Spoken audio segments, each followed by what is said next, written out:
Hi, I'm Cindi McGee, and you're watching Polymer Clay TV.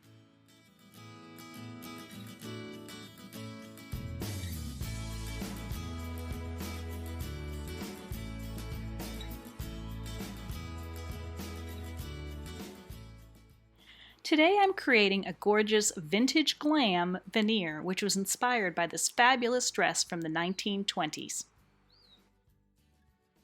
We're going to begin by creating all the different elements for the veneer. I'm going to be using Primo Sculpey Accents 18 karat gold for most of the embellishments we're making. I conditioned it and rolled it to a setting number 3 on the pasta machine. To make the flowers, I'm using the Lotus Flower Deco Disc from Create Along. You do want to use a release agent when you're using these. You can use mica powder or cornstarch or water, which is what I actually prefer to use. Just give it a little dunk in the water and then press it down on top of the clay sheet. You do want to apply firm pressure to transfer the pattern and texture onto the clay.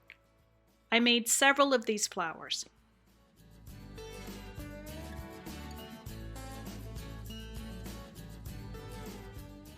Once I had all of my lotus flowers made, I wanted to just use sort of the center part. We just want the flowers themselves. I'm using a craft knife to just cut around the areas that I don't want and remove them.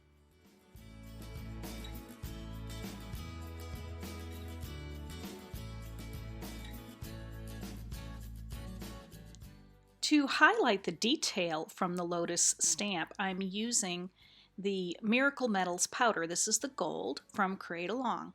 Now you could use a paintbrush to apply this if you wanted to cover the entire surface with it, but I just want to add it to the raised areas. So I'm going to use my fingertip instead of the paintbrush.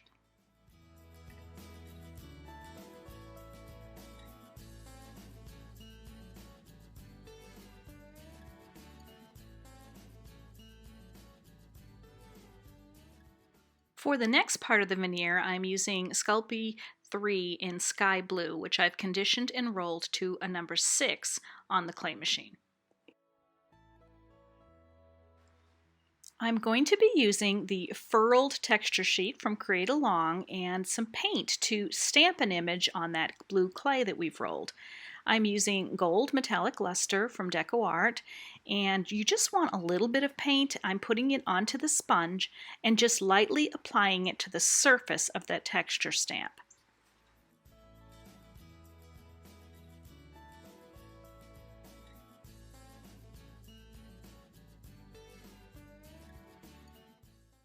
Once you feel as though you have that surface adequately covered, take and press the stamp into the sheet of clay.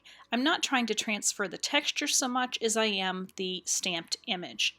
These texture sheets do stick to acrylic blocks, as you can see, which makes them a lot easier to work with when it comes to stamping and even to adding the texture. I did this twice. I decided to use one of the circles on this Illusions Trading Coin silkscreen to create the elements for the next part of the pattern. I want to place it orange side down onto the clay sheet, and I like to give it a little roll just to make sure it's not going to move while I'm screening. And I'm silk screening with that same gold paint. Make sure you wash your silk screen immediately after silk screening so that it's ready to use next time. For the next element of the design, I'm using this pattern play silkscreen from Create Along and some more of that 18 karat gold clay, which I have rolled to a number 6 on the clay machine. Instead of using paint this time, I'm using those Miracle Metals that I used and applying them directly to the screen, and I'm rubbing them with my finger to transfer the image. Once the image is there, to kind of help set it in place, if you place some plastic wrap over it and give it a press, it will make that powder stick to that clay perfectly without brushing off. I made several of these stripes.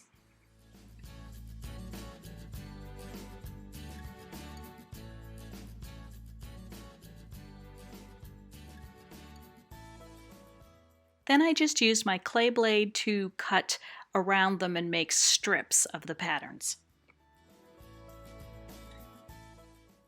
I'm using the Serbian silk screen from Create Along for the next pieces, but you could use any silk screen you have or the other half of the pattern play one, whatever you'd like.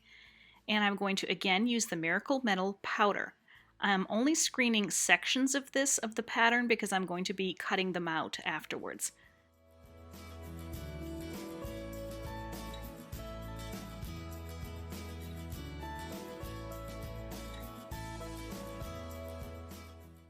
Once it's sort of set with that plastic wrap, I'm using a small diamond cutter to cut out a diamond shape from each of the pieces.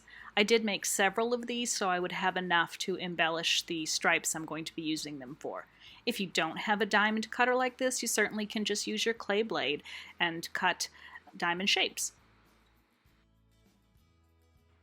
To mimic the shimmering sort of gray areas on that original dress, I'm using Sculpey Primo Accents Graphite Pearl Clay, which I've conditioned and rolled to a number 6 on the clay machine.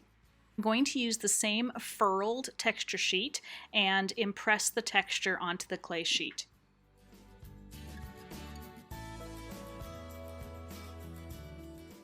Once all of the elements were created, it was time to move on to create the base sheet. This is that same sky blue clay that I have rolled out to a setting number 7 on the clay machine, and it is Sculpey 3, which can be a little brittle, so I backed it with a sheet of just scrap clay, some of my scrap Primo, to give it a little bit of strength.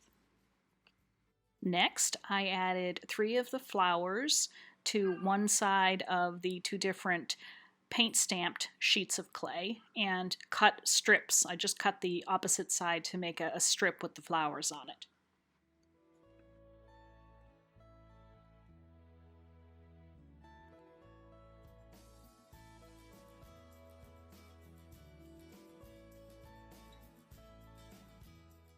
I made a line with those little diamond shapes on the graphite pearl textured clay, and once I had the line made, I used my clay blade to cut strips from that.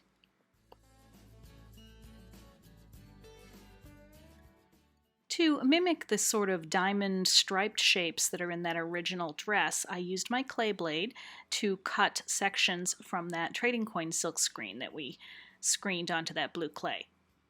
Next, it was time to assemble all those elements and make the pattern on the backing sheet. You can do it in whatever pattern you desire. I just chose this way. I thought it mimicked that original dress the best. I'm adding some more detail with these little gold crystals. These are hot fix cabochons from Create Along, and I'm adding those in a row. I'm making 2 sort of rows of them to mimic the single gold beads that are in that original dress pattern.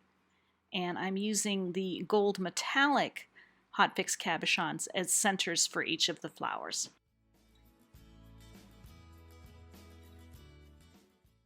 Once I had added those hot fix cabochons, I went back with those little sort of striped triangles we made and added them to the design to mimic those areas on the dress. And there it is. It's ready to be made into jewelry or polymer trading coins or used to cover something. It's your choice. Need more inspiration? We invite you to join our Polymer Clay Tribe Facebook group.